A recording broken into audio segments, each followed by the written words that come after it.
coffee was already cold by the time I realized I'd been staring at the same spot on the wall for 10 minutes. That's how it goes when you live alone long enough. Your mind drifts into places you don't mean to send it, and suddenly half an hour's gone, and your breakfast is congealing on the plate. I shook myself out of it, drained the mug anyway, and checked the clock above the stove. 4:47 a.m. I had 13 minutes to get my boots on and make it to the truck. My name is Nikolai Silvermane. Sounds like something out of a fantasy novel, I know. My grandfather was Ukrainian, came over after the war, and apparently thought giving his descendants dramatic surnames would help us make our mark in the world. It didn't. I've been driving trucks through Michigan's Upper Peninsula for 11 years, long-haul routes mostly, but winter months I supplement by delivering mail on rural Route 7 out of Newberry. The money's not great, but it's steady, and steady counts for a lot when you're 43 and living alone in a cabin your grandfather built with his own hands. I pulled on my Carhartt jacket, the brown one, patched at the elbows where I'd worn through the fabric, leaning out truck windows, and grabbed my thermos from the counter. The cabin was small, just 2 rooms, plus a bathroom my father had added in the 70s. Wood-burning stove for heat. No television, but I had a radio that picked up the public station out of Marquette when the weather was right. Most nights I read. Westerns mostly, Louis L'Amour, Elmore Leonard. Stories about men who kept their mouths shut and solved their problems with their hands. The cold hit me the second I stepped outside. January in the UP isn't like winter anywhere else I've been. It doesn't just get cold, it gets empty. The air feels scraped clean, like someone took steel wool to it and removed everything soft. My breath came out in clouds, thick enough to obscure my hand at arm's length. I'd parked the mail truck around back in the lean-to I'd built specifically for that purpose. The Postal Service didn't care where I kept it as long as it started every morning. It started. It always started. Say what you want about those old LLV trucks. They're ugly as sin and handle like shopping carts.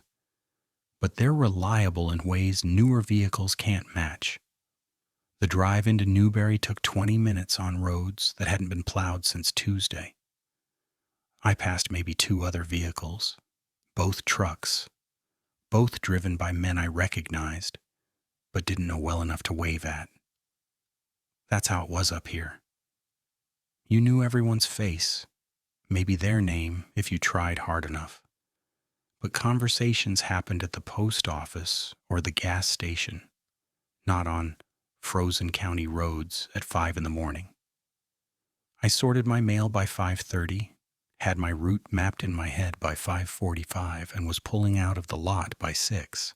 Route 7 covered about 80 miles when you counted the driveways, serving 47 households spread across some of the most remote territory in Luce County. Farms mostly. A few hunting cabins that only got mail 6 months out of the year. The occasional homesteader who'd come up here in the 70s looking for peace and quiet, and found it in abundance. The route took me past Milikovich's dairy operation, where I'd stop to chat with Emil if he was out clearing snow. Past the old Jacobson place, abandoned now, but still receiving catalogs addressed to a woman who died in 1987. Along Henderson's Ridge, where the pines grew so thick they blocked out the sun even in summer.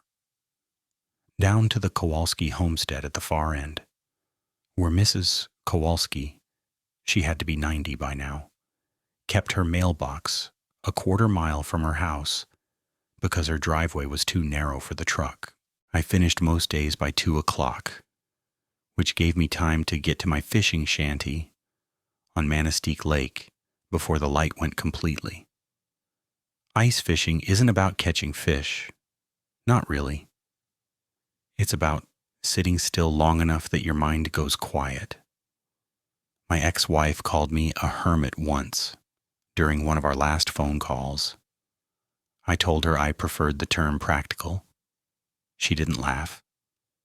That Monday morning, the first Monday of what would become the worst week of my life, started like any other.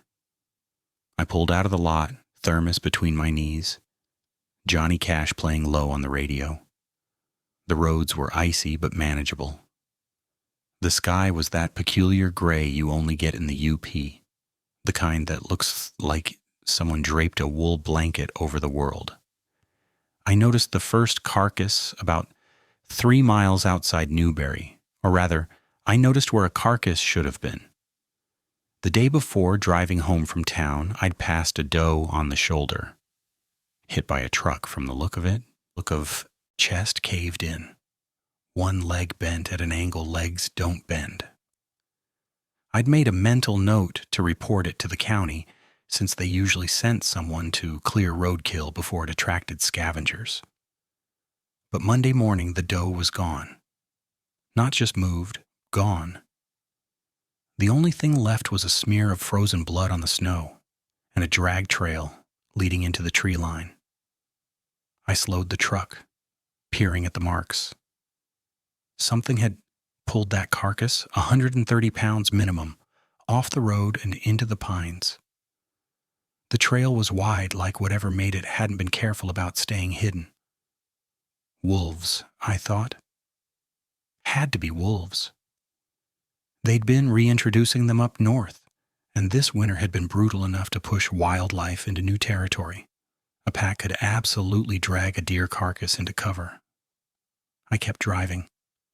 By mile marker 12, I'd counted 3 more missing carcasses. Each one left the same signature: blood, drag marks, an abrupt end where the trees started. The ravens that usually picked at roadkill were nowhere to be seen. Usually by this hour you couldn't drive 100 yards without startling a half dozen of them into flight. That morning the road was silent except for my engine. I delivered mail to Emil at the dairy, but he wasn't out clearing snow like usual. His truck was parked by the barn, but the lights were off and no smoke rose from the chimney, probably sleeping in. The cold did that to people sometimes. The Hendersons' dogs didn't come running when I pulled up to their box. They had 3 of them. Mutts, all of them. Friendly as anything. And they usually knocked each other over trying to greet me. Their box was at the end of a long driveway, and I could see the farmhouse from there. No dogs in the yard. The barn door was open a crack, and I thought I saw movement inside. A tail, maybe, pressed low to the ground. I left their mail and moved on. By the time I reached Mrs. Kowalski's place, that prickling sensation had crawled up my spine and settled at the base of my skull. The silence wasn't just unusual anymore, it had weight, pressure. My ears kept straining for sounds that didn't come. Birdsong, squirrel chatter, the crack of branches under deer hooves. Nothing, just the wind and my own breathing. Mrs. Kowalski was waiting at her mailbox, which surprised me. She usually let me leave her mail and didn't come out until I'd gone. But there she was, bundled in a wool coat that looked older than me, her face pinched against the cold. "Nikolai," she said as I handed over her stack. "You seen any cats around on your route?" "Cats? No, ma'am, not today." She nodded, but her eyes drifted toward the tree line behind her property. "My 3 haven't come home in 4 days. Not like them, they always come back for food." I thought about the drag trails, the silent roads. Maybe they found a warm barn to hide in. This cold is nothing new. Her voice was sharp. I've lived here 62 years. My cats know this cold. They always come back. I didn't have an answer for her. I told her I'd keep an eye out, and she shuffled back toward her house without another word. As I pulled away, I checked my mirrors. The tree line behind her property was still. Nothing moved. I finished my route early that day, made it to the shanty by 2:30, and sat there until dark, watching my line and listening to the silence that had followed me from the roads. The lake was frozen thick enough to park a car on, but I didn't see another soul the whole time I was there. Usually you'd get a few other fishermen scattered across the ice, far enough apart to respect each other's solitude. That day I was alone. That night I called my buddy Marcus. We'd served together back in the day, and he was one of the few people I still talk to regularly. I told him about the missing carcasses, the silent roads, Mrs. Kowalski's cats. He laughed. "You're spending too much time alone out there, Nick, getting paranoid." "I'm not paranoid. I'm observant. There's a difference." "Sure there is." I could hear him shifting, probably reaching for a beer. "Look, it's winter. Animals die. Other animals eat them. That's nature, man. You want to worry about something, worry about your truck's heating system. That thing's older than my kids." We talked for a while longer about nothing important. Football, his wife's new job, the election neither of us cared about. By the time I hung up, I'd almost convinced myself he was right. Almost. The next morning, I found the first tracks. They were in the snow next to the Jacobson mailbox, pressed deep into a drift that had formed overnight. Canine prints, clearly. 4 toes, claw marks visible, the distinctive oval shape of a dog's pad. But they were wrong. Too large, for one thing. I wore a size 11 boot, and my footprint would have fit inside one of those tracks with room to spare. And the gait pattern made no sense. The stride length was enormous, 8 feet or more between prints, but they alternated in a way that suggested bipedal movement. Left, right, left, right. Not the diagonal pattern of a 4-legged animal running. I photographed them with my phone. When I got home that night, I sent the pictures to Marcus. His response came an hour later. "Bear tracks, probably. Snow melts and reforms, distorts the shape. Seen it 100 times." I stared at his message for a long time. I'd seen bear tracks, plenty of them. They didn't look anything like this. Wednesday, the tracks appeared again. Different location, this time near Henderson's mailbox at the base of the ridge, but the same impossible size, the same wrong gait. I measured them this time using my hand for scale. Each print was easily 14 inches long. Thursday morning, I started seeing the tracks at every stop. Near the boxes and the driveways, along the shoulder of the road. Always fresh, always paralleling my route, like something was following the same path I took every day. I mentioned it to Sheriff Decker when I stopped for gas in town. He leaned against the pump, arms crossed, breath fogging around his mustache. "Coyotes, probably," he said. "Maybe a cougar if you're unlucky. They've been spotted further south this year." "Coyote tracks aren't this big. Neither are cougar tracks." He shrugged. "Wolf, then. They're all over the place now with the reintroduction program. You know how big those things get?" I knew. I also knew that wolves didn't walk on 2 legs. But I didn't say that. I just nodded, paid for my gas, and drove home. That Thursday evening I made a decision. Instead of going straight to the shanty after my route, I stayed on the roads, drove slow, kept my eyes on the tree line. The sun was setting by 5 o'clock. painting everything that sickly orange that comes just before full dark. I was checking a box near the end of my route, a rusted thing mounted on a post that leaned like it was tired of standing. When I saw the eyes, they were in the pines, maybe 30 yards off the road.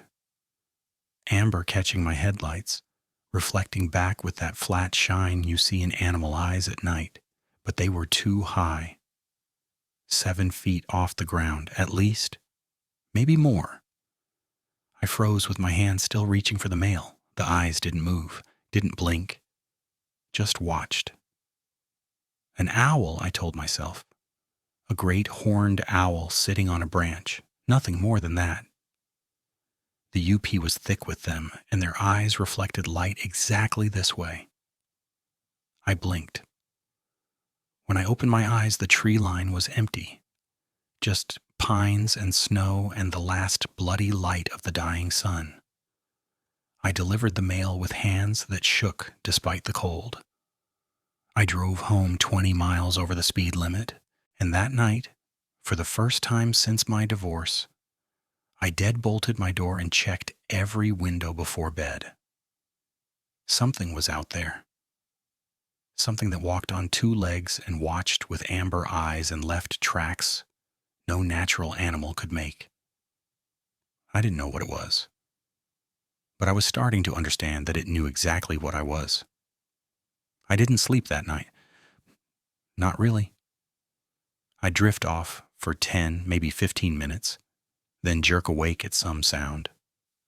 A branch scraping the roof, the stove settling, my own heartbeat pounding in my ears. Every time I closed my eyes, I saw that amber glow floating in the darkness between the pines. 7 feet off the ground, watching.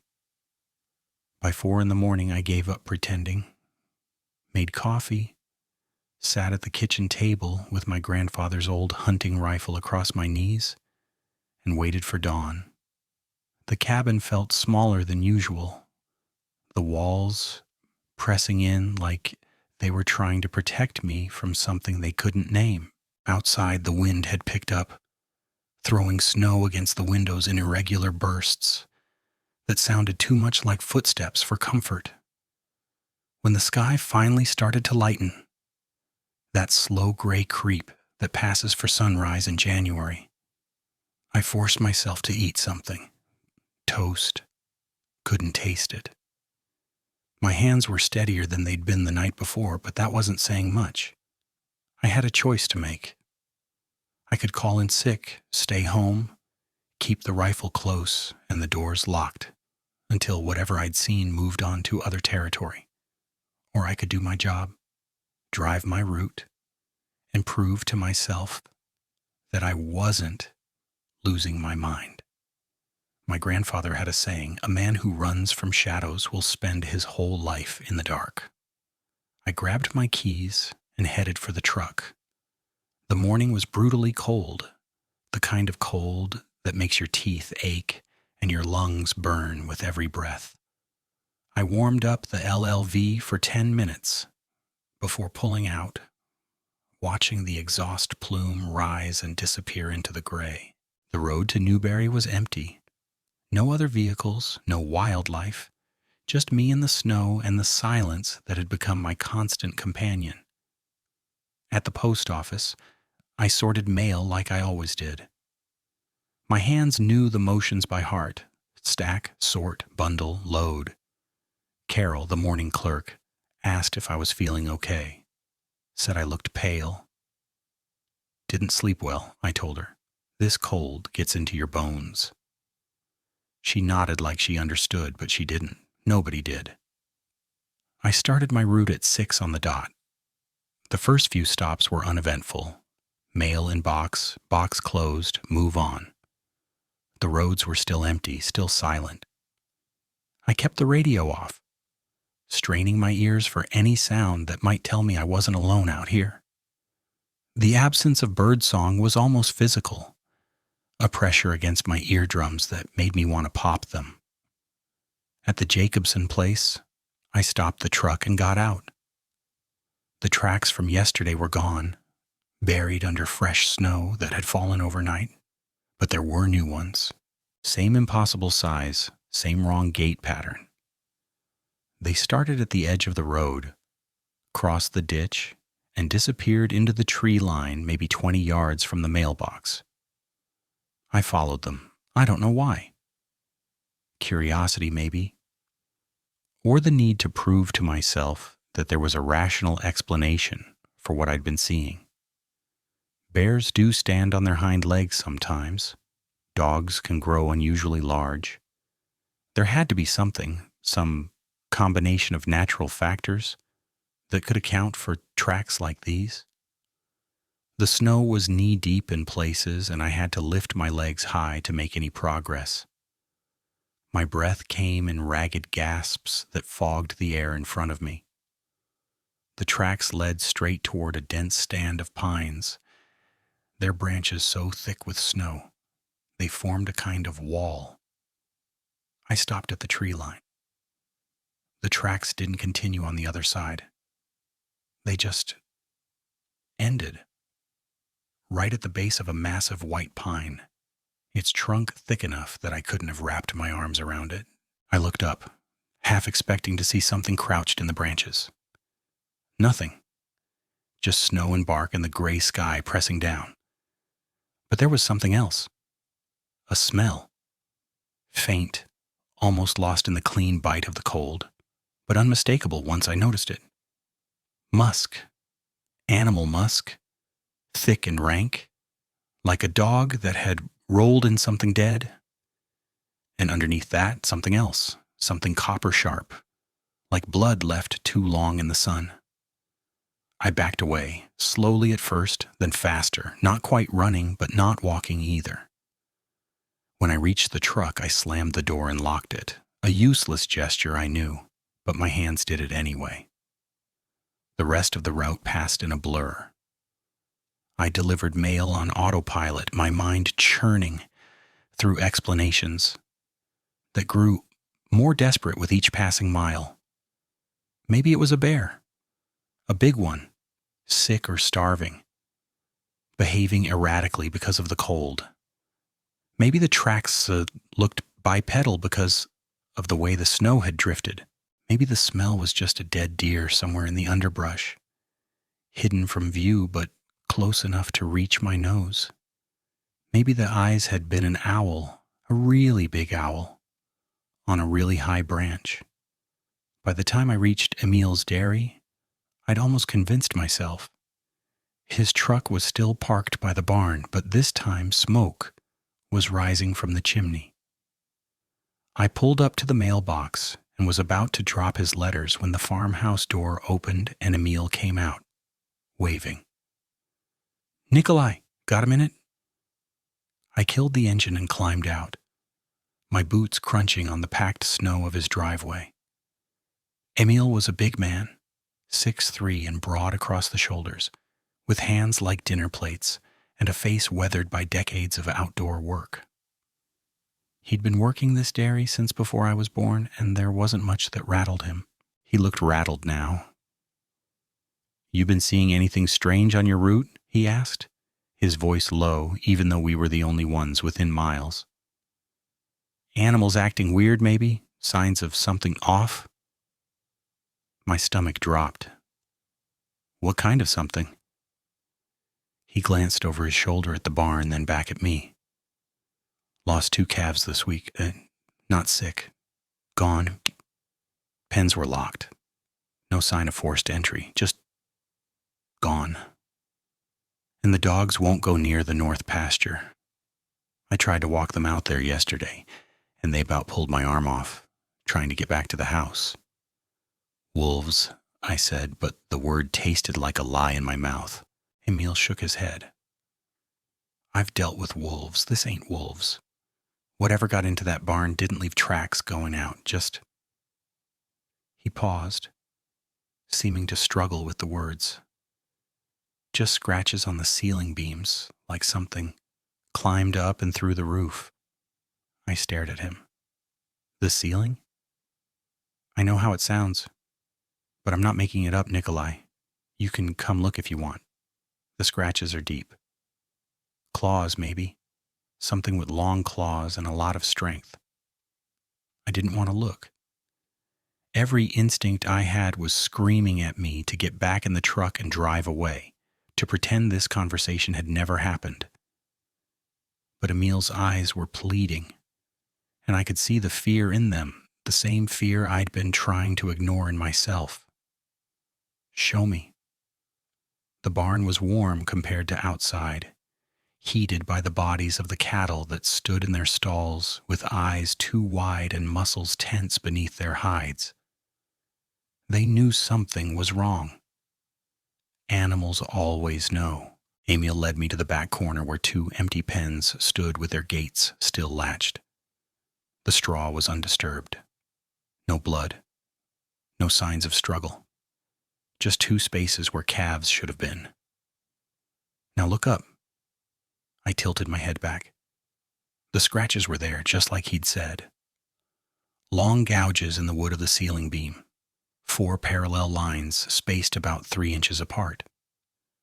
They ran for maybe 2 feet, then stopped abruptly, right where a gap showed between the beam and the roof boards. The gap wasn't large, maybe 8 inches wide at most, but looking at it made my skin crawl. Whatever made those marks, Emil said quietly, it was strong enough to pull a 60-pound calf up there and through that gap. I can barely fit my hand in it. I thought about the tracks, the gait pattern, the height of those amber eyes in the tree line. Have you told anyone else? He laughed, but there was no humor in it. Who would I tell? Sheriff Decker? He'd say coyotes and pat me on the head like I was a child. My wife thinks I'm working too hard, not sleeping enough. He paused. But you've seen something too, haven't you? I can tell by your face. I should have lied, should have shaken my head and made some excuse about the cold and the isolation playing tricks on both of us. But I was tired of pretending, tired of telling myself that what I'd seen wasn't real. Tracks, I said, big ones. Bipedal gait, but canine prints and eyes. 2 nights ago, in the tree line near the end of my route. Too high off the ground to be anything natural? Emil let out a breath he'd been holding. So I'm not crazy? No, you're not. We stood there for a moment. 2 men who'd just admitted something they couldn't take back. The cattle shifted in their stalls, and somewhere outside, the wind picked up again. What do we do? Emil asked. I didn't have an answer. That night I drove home with my headlights on high beam, scanning the tree line for any sign of movement. The sun had set by the time I reached the turnoff to my cabin, and the darkness was absolute. No moon, no stars, just the black press of the sky above and the darker black of the pines on either side. I was maybe half a mile from home when I saw it. At first I thought it was a dead tree, a tall snag silhouetted against the slightly lighter darkness of the sky, standing alone at the crest of Henderson's Ridge. But dead trees don't move. And this thing, this shape, was definitely moving.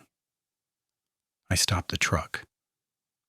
Engine running, headlights cutting a swath of yellow across the snow. The shape was too far away to make out details, but I could see enough. Bipedal, broad across the shoulders, hunched forward in a way that was almost ape-like, but with proportions that belonged to nothing I'd ever seen. It was watching me. I couldn't see its eyes at this distance, but I could feel them. That weight of attention, that sense of being prey under the gaze of something that had already decided it could kill me whenever it wanted. I reached for my phone, hands shaking so badly I nearly dropped it twice. The camera app took forever to load, and by the time I had it up, the shape had changed position. It was dropping now, its silhouette shortening as it lowered itself onto all fours. For just a moment, I saw the curve of its spine, the arch of its hind quarters, the shape of something that had no business walking upright in the first place. Then it was gone. I sat there for a long time, engine idling, heater blowing warm air across my face. My phone showed no picture, just a black screen with a vague smear of gray that could have been anything. Trees, clouds, nothing. When I finally made it home, I locked every door and window in the cabin, pushed the kitchen table against the front entrance, sat down with my back to the wall and the rifle across my knees, listening to the silence and the wind and the sound of my own pulse hammering in my ears. It wasn't a bear, it wasn't a wolf, it wasn't anything that belonged in this world. I knew that now, knew it in my bones, in the cold sweat that soaked through my shirt, in the primal terror that had taken up residence in my chest and refused to leave. But knowing didn't help. Knowing just meant I couldn't pretend anymore. Friday morning came too soon and not soon enough. I dozed off sometime around 3, slumped against the wall with the rifle still in my hands, and woke with a crick in my neck and the taste of fear still coating my tongue. The route. I still had to do the route. My grandfather's voice echoed in my head. A man who runs from shadows will spend his whole life in the dark. But this wasn't a shadow. This was something real, something solid, something that left tracks and stole calves and watched me from the tree line with eyes that glowed like dying embers. I went anyway. The morning was clear for the first time in days. The sky a pale blue that almost looked warm if you ignored the thermometer reading -15. I drove my route with all the windows up and the doors locked, stopping only long enough to throw mail at boxes before moving on. No conversation with Emil, no lingering at Mrs. Kowalski's place, just drop and go, drop and go, drop and go. I was almost finished, maybe 4 stops left, when I saw the tracks again. These were different, fresh, pressed deep into the snow of Henderson's driveway, and they didn't lead into the trees this time. They led up, toward the ridge, toward the spot where I'd seen that silhouette the night before. I should have driven on, should have left those tracks unexplored and finished my route and gone home to my locked doors and my loaded rifle. Instead, I parked the truck and got out. The climb up Henderson's ridge wasn't long, but it was steep. By the time I reached the crest, I was breathing hard and my legs burned beneath the weight of my Carhartt jacket and insulated boots. The tracks continued ahead of me, disappearing over the rise and down the other side. I followed them to the edge and looked down. The valley below was thick with pines, their branches heavy with snow, their shadows merging into a darkness that seemed to swallow light. I couldn't see the bottom, couldn't see anything except the endless march of trees and the white ribbon of the frozen creek that wound through them. But I could smell something. That same musk from the Jacobson place, stronger now, sharp enough to make my eyes water. And underneath it, movement. My heart stopped, actually stopped for just a moment, before slamming back into rhythm with a force that made me stagger. There, in the trees. Not far, maybe 100 yards down the slope, partially hidden by the underbrush. I could see its snout first.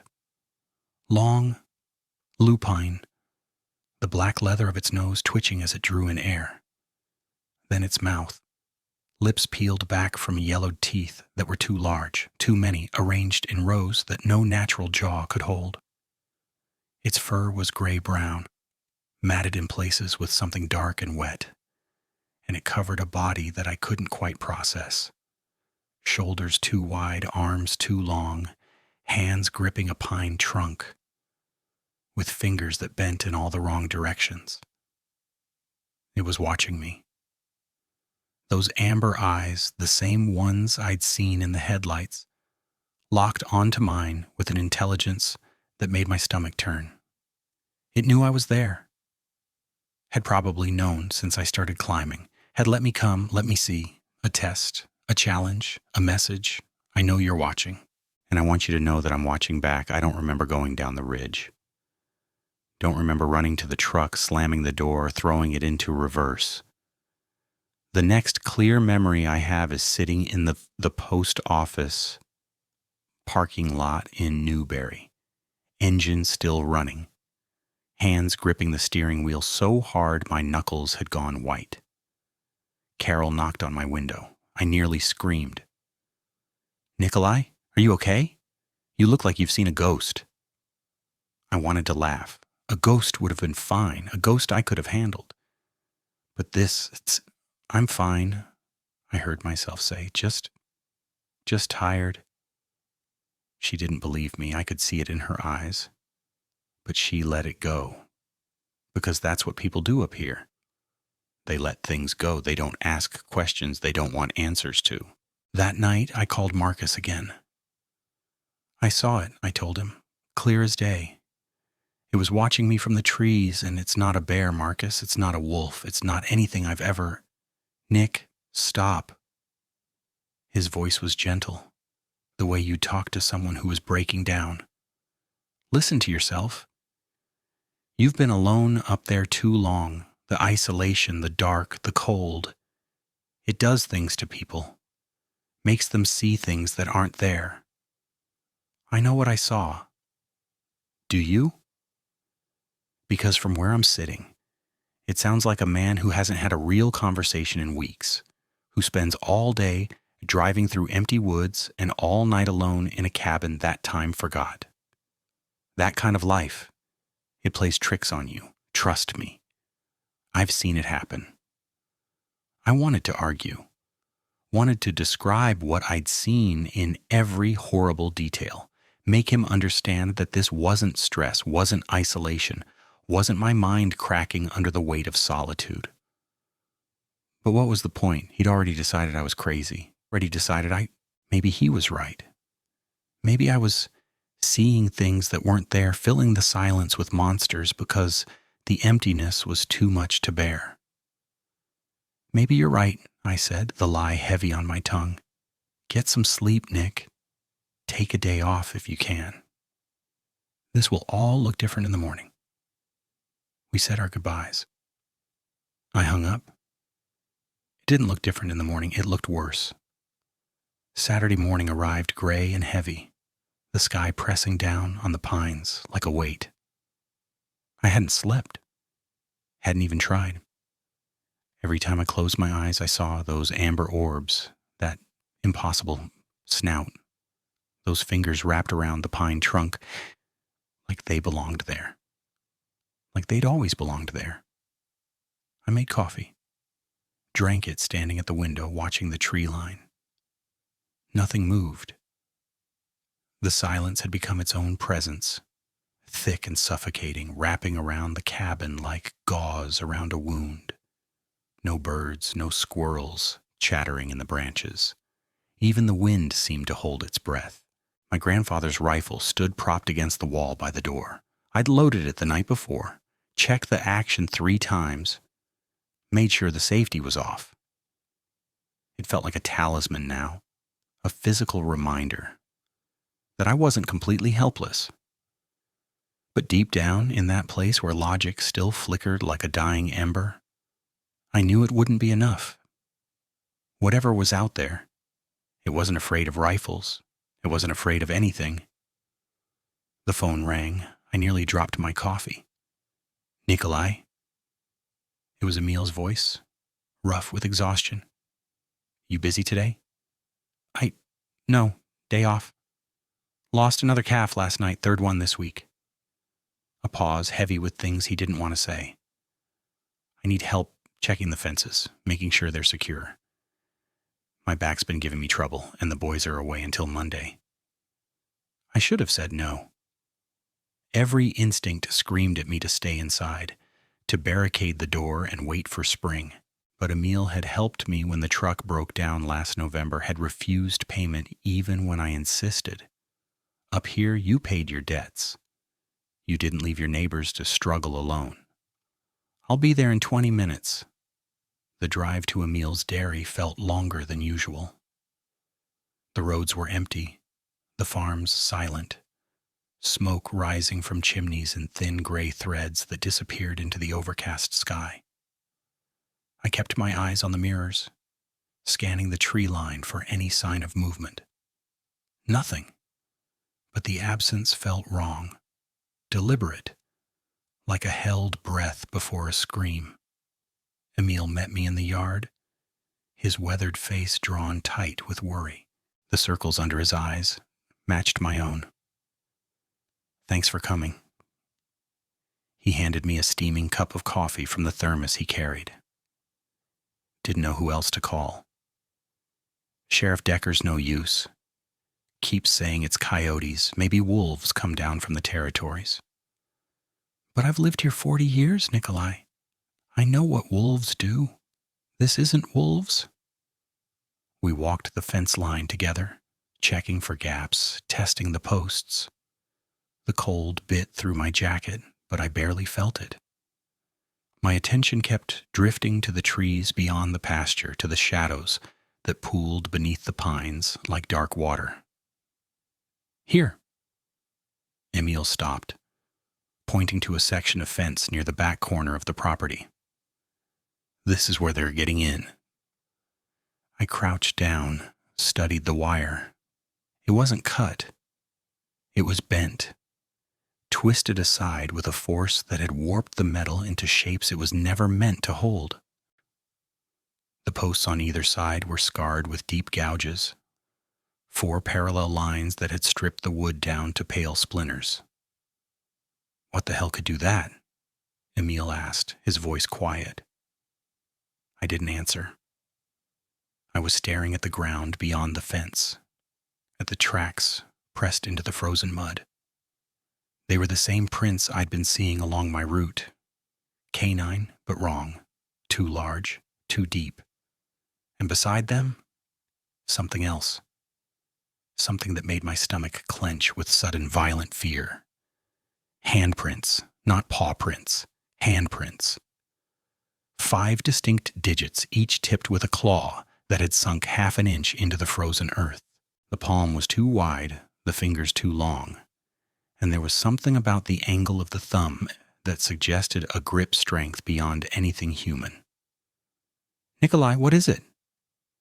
I stood up too fast, my head swimming. We need to go inside. What? Why? Just trust me, please. Emil must have seen something in my face, some edge of the terror that was clawing at my insides, because he didn't argue. We walked back to the house in silence, the weight of unseen eyes pressing against my shoulders with every step. Inside, I asked to use his phone, called the sheriff's office. Got the answering machine. This is Nikolai Silvermane. I'm at Emil Milakovich's dairy on Route 7. There's something in the woods, something that's been taking livestock. It's not wolves, it's not coyotes, it's something else entirely. We need someone out here.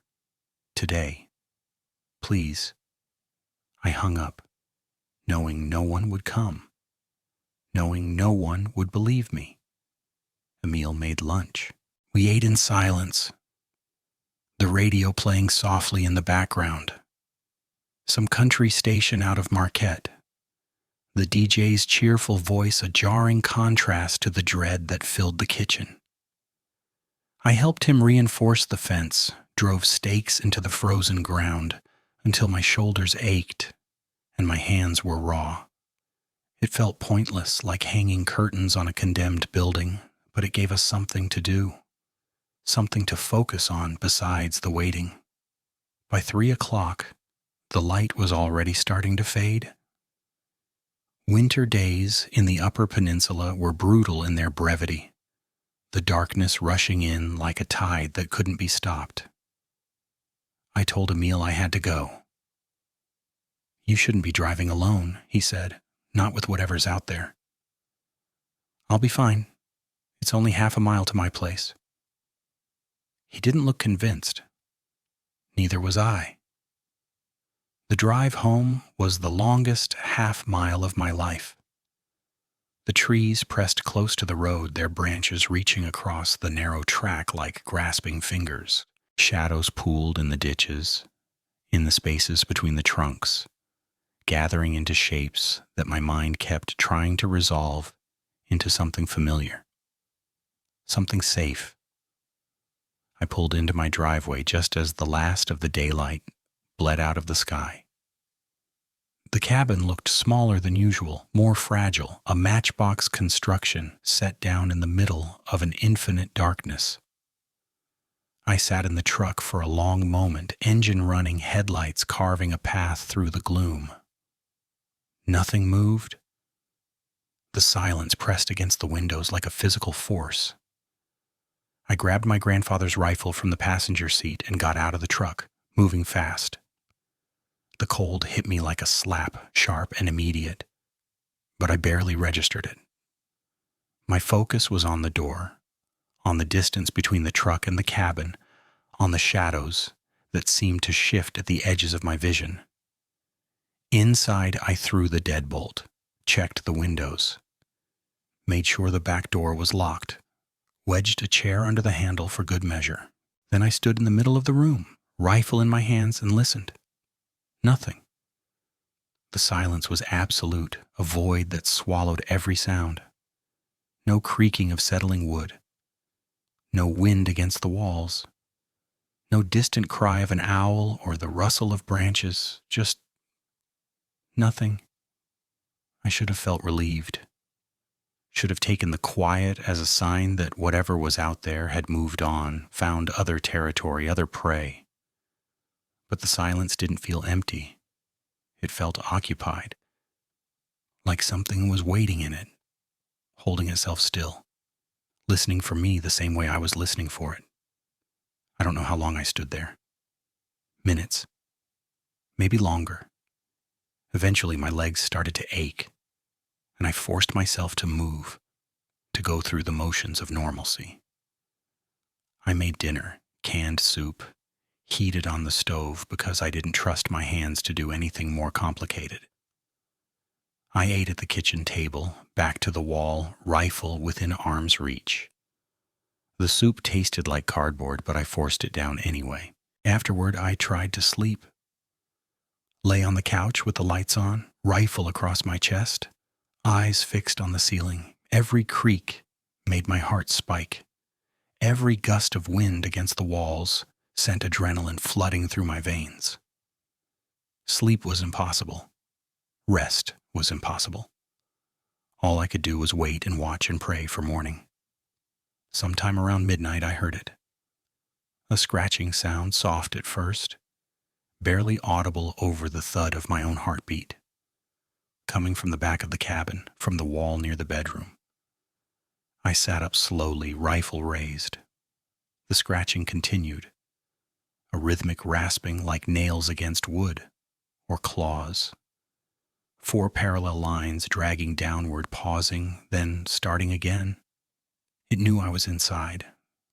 It was marking its territory, letting me know that the walls of my grandfather's cabin meant nothing, that the lock on the door was a joke, that whenever it wanted to come in, it would. The scratching stopped. Silence rushed back in, heavier than before. I sat frozen, barely breathing, straining to hear any sound of movement. Nothing. The quiet stretched on, elastic and terrible, until my muscles started to cramp from holding the rifle so tightly. Then, footsteps. Not human footsteps. Something heavier. Something that moved with a strange, loping rhythm. 2 beats. Pause, 2 beats, pause. Circling the cabin. moving around from the back toward the front, toward the door. I aimed at the entrance, finger on the trigger. My hands were shaking so badly the barrel wavered. The footsteps grew louder, closer, until they stopped directly outside the door. 6 inches of wood between me and whatever was standing there.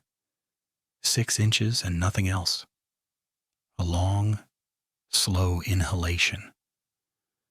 I could hear it through the door, the wet sound of air being drawn in, tasting the scent of my fear. Then a low sound almost too deep to hear, not a growl, not a whine. Something in between, something that vibrated in my chest like the bass note of a church organ. I pulled the trigger. The shot was deafening in the enclosed space, punching a hole through the door that let in a shaft of moonlight. For a moment there was silence. Absolute, ringing silence that pressed against my eardrums. Then the footsteps again, retreating this time, moving away from the cabin with that same loping rhythm. 2 beats, pause, 2 beats, pause. I didn't lower the rifle. Couldn't. My arms had locked into position, frozen with a terror that went beyond thought, beyond reason.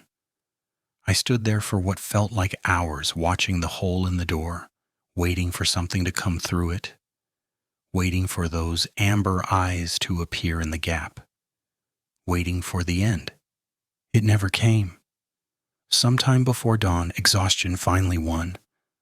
I collapsed on the couch, rifle still clutched in my hands, and slept the dreamless sleep of the utterly spent Sunday. I woke into gray light seeping through the windows and the distant sound of a plow on the main road. For a moment, just a moment, I could almost convince myself that none of it had happened, that the hole in the door was from an accident, a momentary loss of grip, a discharge I could explain away, that the scratches on the wall were from branches, from ice, from anything but what I knew had made them. Then I looked out the window. Tracks circled the cabin, dozens of them overlapping, pressed deep into the snow. The same prints I'd been seeing all week. Canine, bipedal, impossible. They led around and around the building in a spiral pattern, growing tighter with each pass until they finally converged on the back wall, on the bedroom, on the spot where I'd heard the scratching. I got out of bed. Outside the cold was brutal, -20, maybe colder. My breath crystallized instantly, hanging in the air like white smoke. I walked around the cabin, following the tracks, trying not to look at the gouges in the wood. 4 deep scratches, each one at least 2 feet long, carved into the logs at chest height.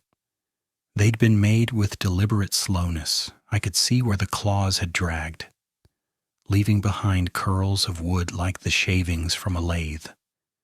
At the back corner of the cabin, I found something else, my fishing gear.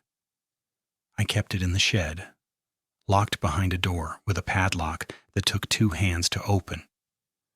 The door was standing open now, the padlock lying in the snow, unfastened but not broken. Inside, my tackle box had been overturned. Lures and hooks scattered across the floor. My ice auger was missing. So were my gloves, the thick leather ones I used for drilling holes in the ice. Nothing else. Just those items. Like whoever had taken them knew exactly what they wanted. Knew me well enough to know what I would miss. I walked back to the cabin, got in the truck, and drove to Newberry. The gas station was open, the clerk a teenage kid I didn't recognize. I bought coffee and a sandwich, sat in the truck, and tried to think. The rational part of my brain kept insisting there had to be an explanation. Teenagers playing a prank, a vagrant looking for supplies, some mundane truth that would make everything make sense. But the rest of me knew better. The rest of me had seen those tracks, had heard that scratching, had looked into those amber eyes and recognized something that no rational explanation could account for. I was being hunted. Not randomly, not opportunistically, but deliberately. Whatever was out there had chosen me, had marked me, was playing with me the way a cat plays with a mouse before the killing blow.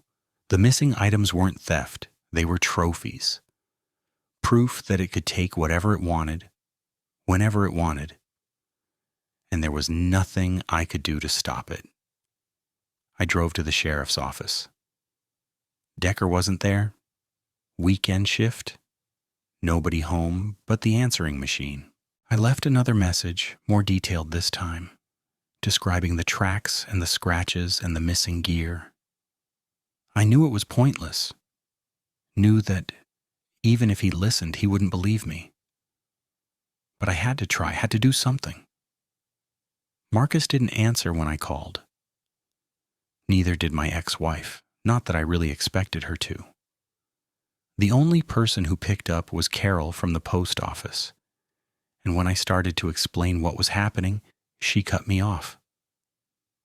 "Nikolai, honey, you need to see someone, a doctor. This isn't normal." "I know it's not normal, that's the point. I mean, a professional? Someone who can help you work through this? The isolation up here, it gets to people. There's no shame in admitting." I hung up. Back at the cabin, I spent the afternoon nailing boards over the windows. It was stupid. I knew it was stupid even as I did it, but the work gave me something to focus on. Something to do with my hands besides shake. By the time I finished, the cabin looked like a bunker. Boards crisscrossing every opening. Gaps stuffed with rags and old newspaper. I ate dinner in the dark, afraid to light a lamp in case it drew attention. The rifle lay across my knees, loaded, safety off. Outside, the wind picked up, moaning through the pines with a sound that was almost human. Almost, but not quite. At 7 o'clock, I heard it again. The footsteps. That same loping rhythm circling the cabin just beyond the tree line. 2 beats. Pause. 2 beats. Pause. Closer than before. More confident. I didn't move, didn't breathe. Just sat there in the darkness, listening, waiting for something to happen. The footsteps stopped.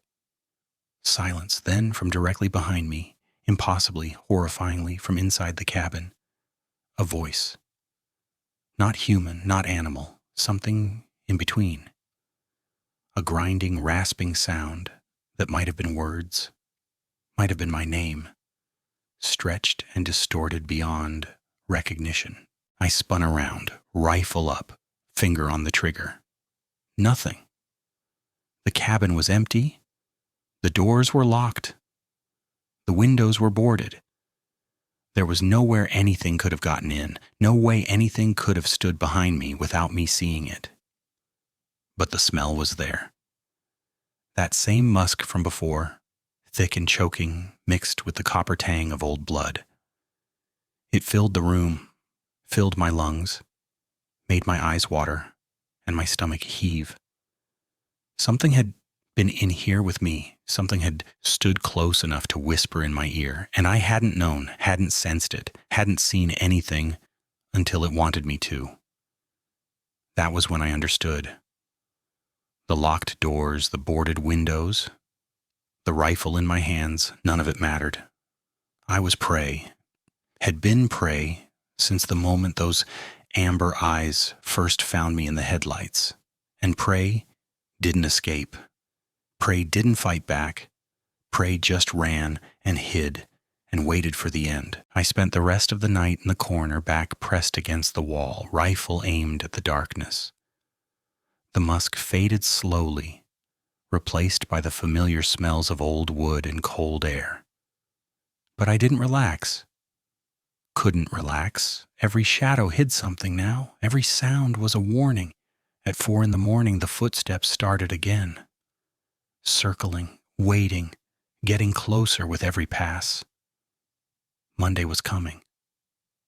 And I knew, with a certainty that went beyond logic, beyond hope, that Monday would be the end. It had been playing with me all week, watching, following, showing itself just enough to let me know what was coming. But the game was almost over now. The circle was closing. And when it finally decided to strike, there would be nowhere left to run. Monday morning arrived not with dawn, but with absence. The footsteps stopped sometime around 5, fading into the distance like a tide pulling back from shore. I didn't trust it, didn't move from my corner, until gray light started seeping through the gaps in my boarded windows, turning the cabin from pitch black to a murky twilight that let me see the rifle still clutched in my white-knuckled hands. My legs had gone numb hours ago.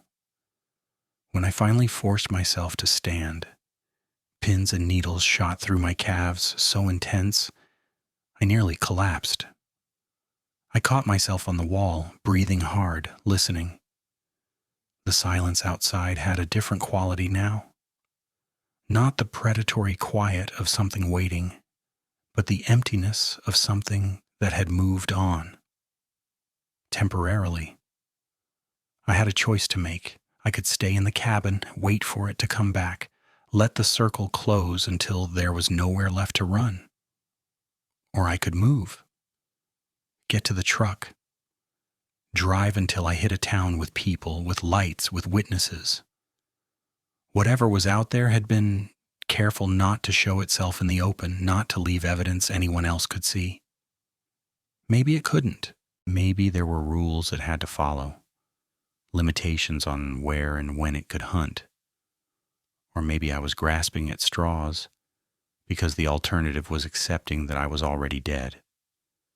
I gathered what I could carry, the rifle, a box of shells, my wallet, my keys, the thermos of cold coffee I'd never drunk, my grandfather's hunting knife, the one he'd brought over from Ukraine with its bone handle worn smooth from decades of use.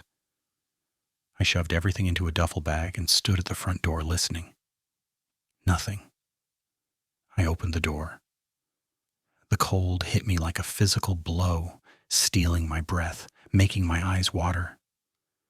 The sun was just cresting the tree line, painting the snow in shades of pink and gold that should have been beautiful but just looked like blood. I scanned the trees, searching for movement, for those amber eyes watching from the shadows. Nothing. The truck started on the first try. I pulled out of the lean-to, tires crunching over frozen snow, and pointed the hood toward Newberry. The roads were empty. The sky was clear. For the first mile, I almost let myself believe I'd made it, that the nightmare was over. Then I saw it. It was standing in the road.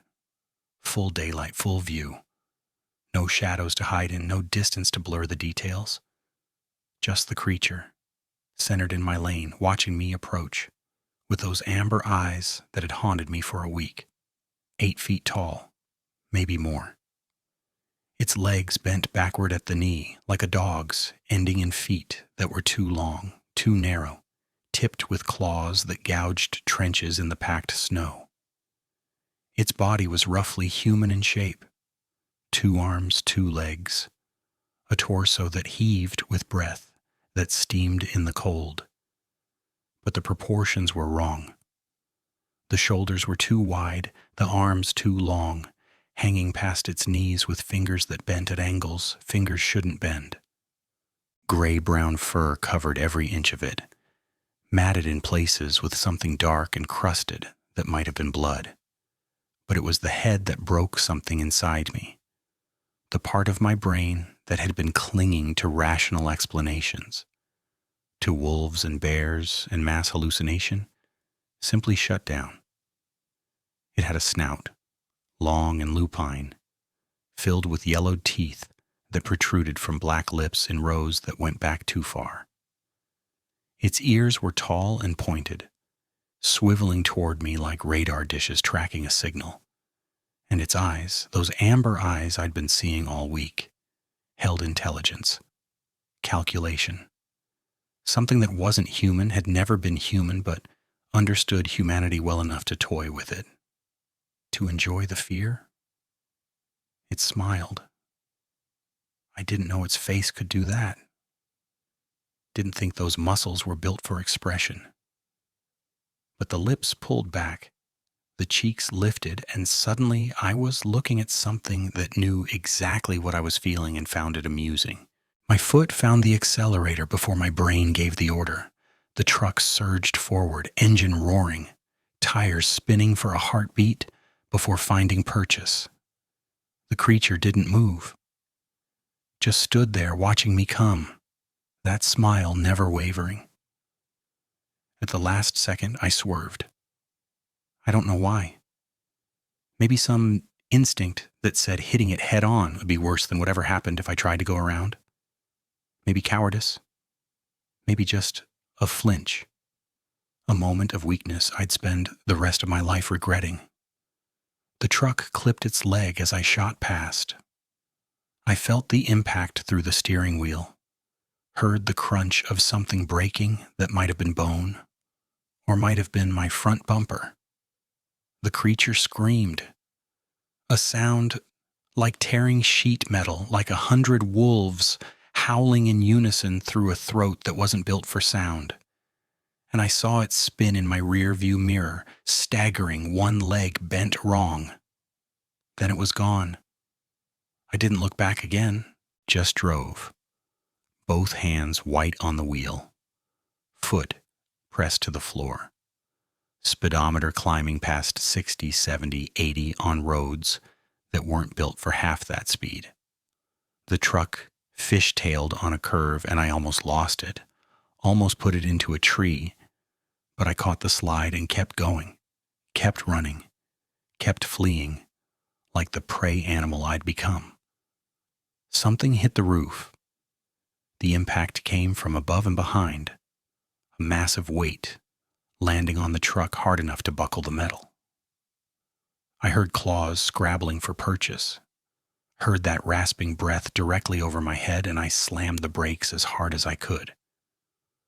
The creature flew forward, rolling off the hood in a blur of fur and limbs.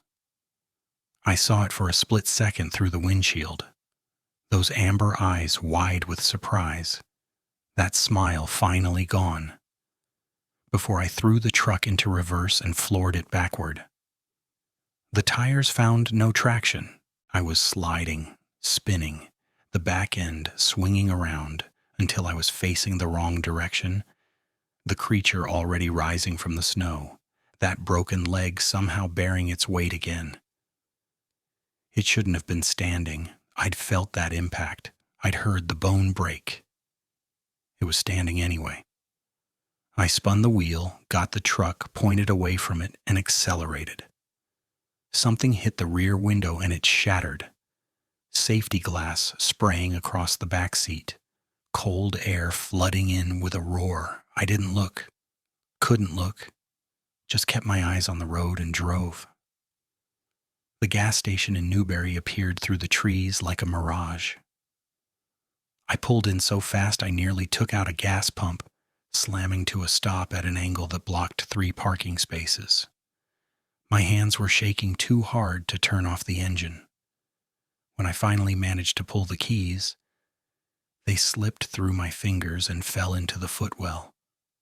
I sat there for a long time, staring at the dashboard. My breath came in ragged gasps that fogged the windshield.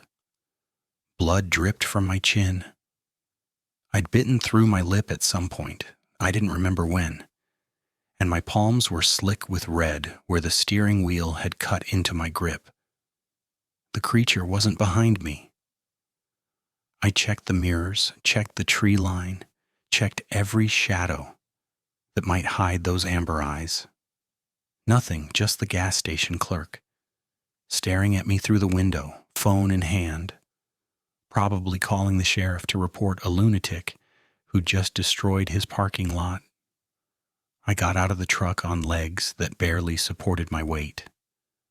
The damage was worse than I'd expected. The hood was crumpled where I'd hit it, or where it had hit me. The roof was caved in, 4 parallel gouges marking where the claws had dug in. The back window was completely gone, and embedded in the grill, caught in the twisted metal like a grim trophy, was a clump of gray-brown fur matted with something dark. I made it to the bathroom before I started throwing up. The next 2 hours exist in my memory as fragments, disconnected images. The tile floor, cold against my knees. The clerk pounding on the door, asking if I was all right. The sound of my own voice, too high, too fast, explaining that I'd hit a deer, that I'd lost control on the ice, that I was fine, I just needed a minute. Eventually the shaking stopped. I washed my face, washed my hands, watched the blood spiral down the drain. The cut on my lip was worse than I'd thought. A ragged tear that probably needed stitches. I pressed toilet paper against it until the bleeding slowed, then walked out into the gas station like a man coming back from the dead. The clerk, a kid, couldn't have been more than 19, took one look at me and took a step back. "You sure you're okay, mister?" "I'm fine." The words came out slurred, my lip already swelling. "Just need to use your phone." I called Sheriff Decker's office, got the answering machine, left a message that I barely remember recording, something about an animal attack, something about needing help. Then I hung up and stood there, receiver still in my hand, trying to figure out what to do next. What evidence did I have? A damaged truck and a wild story. The fur in the grill would be gone by the time anyone thought to look for it. Already the snow was melting off the hood, washing away traces. The scratches on my cabin walls, the tracks in the snow. All of it would be dismissed as bear damage, wolf prints. The paranoid imaginings of a man who'd spent too long alone in the woods. Decker would think I'd had a breakdown. Marcus already thought I was losing it. Carol had suggested I see a professional. My ex-wife hadn't even answered the phone. I was alone with what I knew. And what I knew was impossible. I bought a sandwich I couldn't eat and a coffee I couldn't taste. Sat in the truck with the heater running, watching the parking lot fill with Monday morning customers who had no idea what was out there in the trees, what was waiting for me to come back. I didn't go back. Not that day, not ever. I drove to Marquette, 4 hours through snow that started falling somewhere around Munising. Checked into a motel with paper-thin walls and a mattress that smelled like cigarettes. Lay on the bed staring at the ceiling, listening to the pipes groan, waiting for the sound of claws on glass. It didn't come. The next morning I called the postal service and quit. Told them I'd had a family emergency, that I couldn't complete my contract, that they'd need to find someone else for Route 7. The woman on the phone was understanding but firm. I'd have to return the truck, sign some paperwork, make it official. I told her I'd drop the truck in Newberry and she could do whatever she wanted with the rest. Then I called Emil. He answered on the third ring, sounding tired. "Nikolai, that you?" "It's me." My voice was steadier now, the words coming easier. "Listen, I need a favor. My truck, the mail truck, it's at the gas station in town. Can you get it back to the post office for me?" "Sure, but where are you? You okay?" I almost told him.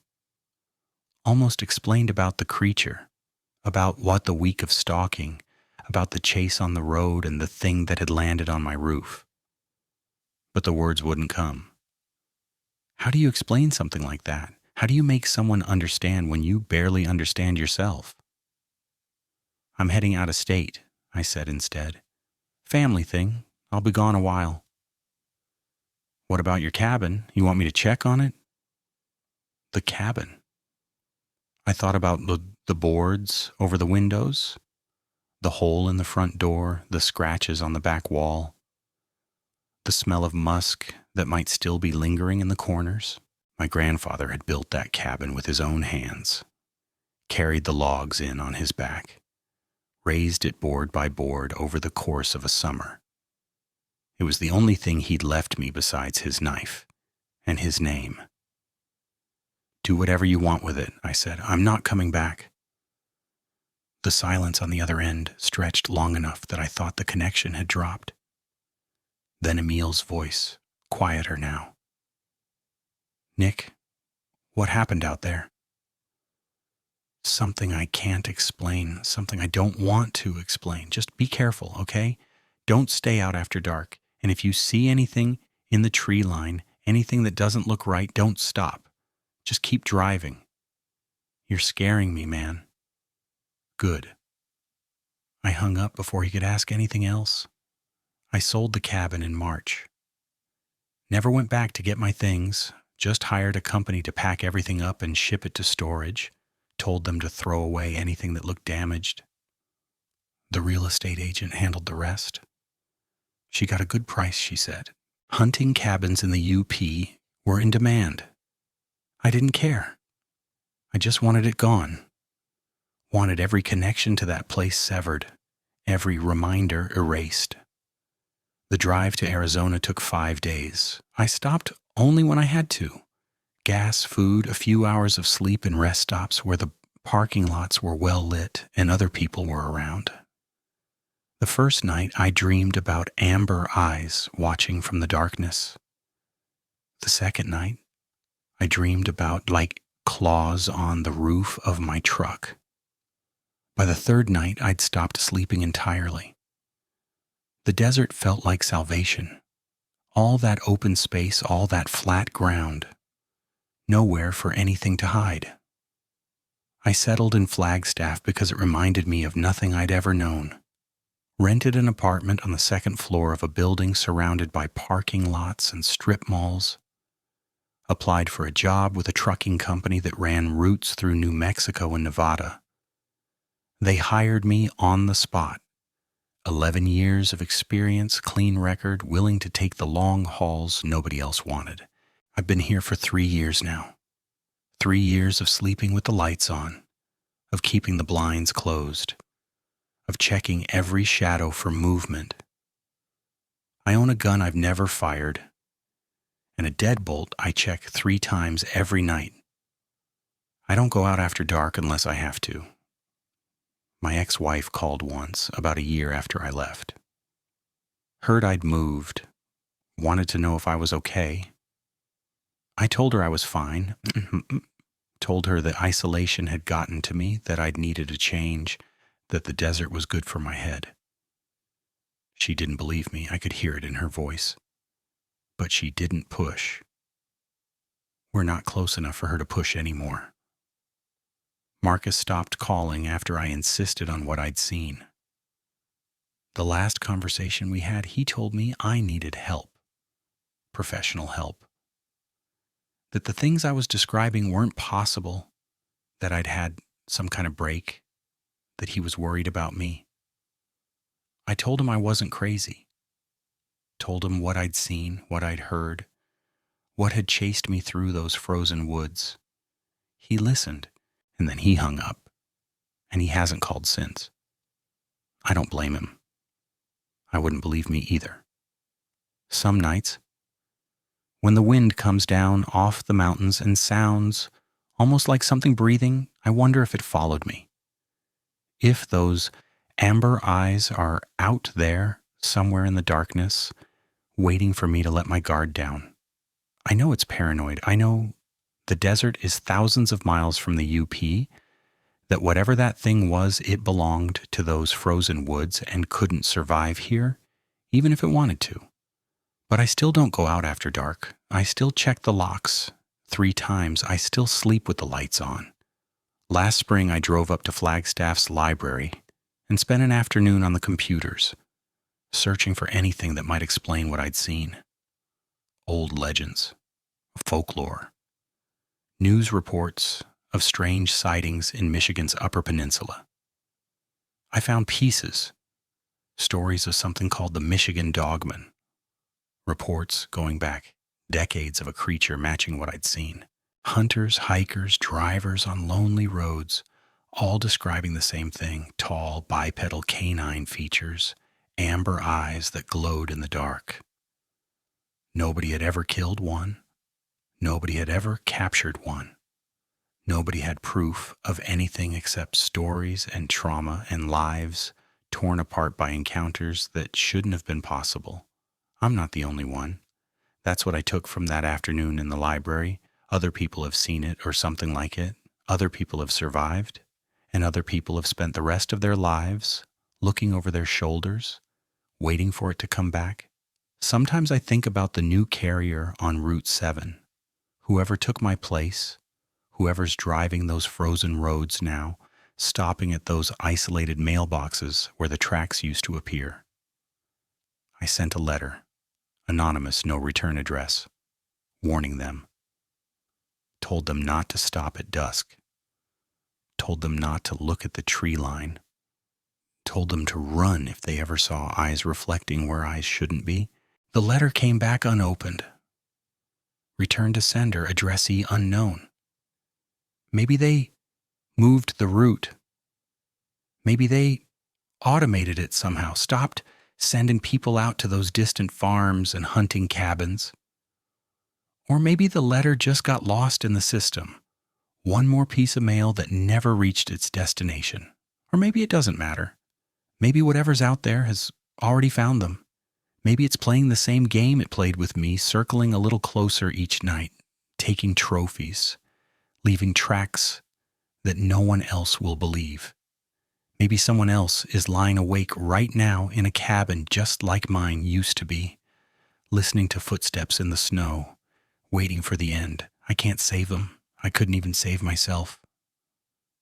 I just ran, got lucky, made it out before the circle closed completely. My grandfather used to say that a man who runs from shadows will spend his whole life in the dark.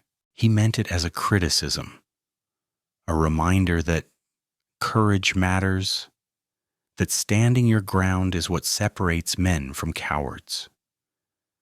But he never saw what I saw. He never looked into those amber eyes and recognized something older than human fear, something that hunted us before we knew enough to be afraid.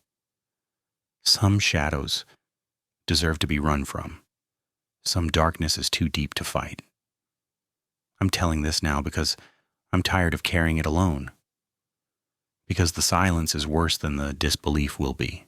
Because maybe somewhere someone will read this and recognize what I'm describing. Someone who's seen those eyes, someone who's heard that scream, someone who knows the fear that lives in your bones long after the danger has passed. You're not crazy. I'm not crazy. It's real. It's out there. And it's been there longer than any of us have been alive. I don't know what it is. I don't know where it comes from or why it chose me or what it wanted. I don't know if it's still waiting on that frozen road in Luce County or if it's moved on to other territory, other prey. I don't know if there's one of them or thousands scattered across the dark places of the world where humans rarely go. But I know what I saw. I know what chased me.